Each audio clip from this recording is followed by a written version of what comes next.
In today's video, I'm going to teach you how to delete an Odoo website. Before we get started, keep in mind that deleting a website in Odoo is permanent. Once it's gone, you can't bring it back with a simple undo. So only follow these steps if you're completely sure you no longer need that website, or if you've already backed up any important information. First, log into your Odoo account using your usual credentials. After logging in, you'll land on the main Odoo dashboard, where you can see a series of apps or icons. Look for the website app, which is usually represented with a globe or something similar, and click on it. This will open your website module and show you a preview of your current website. At the top of the screen, you'll see a horizontal menu bar. On that bar, find the option labeled Configuration. Click on Configuration and a drop-down menu will appear. From this drop-down, select Websites.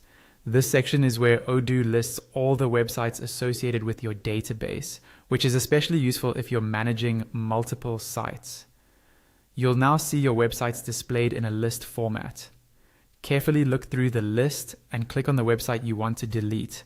Make sure you select the correct one, especially if you have more than one website configured, because the action you're about to take is irreversible. Once you've selected the website, its details page will open. At the top of this page, you'll see the website name, and next to it, on the right-hand side, there's a small gear icon. Click on that gear icon to open additional options related to this specific website. Among the options that appear, you'll see Delete. Go ahead and click Delete. Odoo will now show a confirmation pop-up to make sure you really want to proceed. The message is a bit playful, but the meaning is serious. It's warning you that this record will be permanently removed. Take a moment here to double check that you're deleting the correct website and that you truly don't need it anymore. If you're absolutely sure, confirm your choice by clicking Delete in the pop-up. After you confirm, Odoo will remove the website from your list. You'll be taken back to the website's overview screen, and the site you deleted will no longer appear there. That's all you need to do. You've successfully deleted an Odoo website.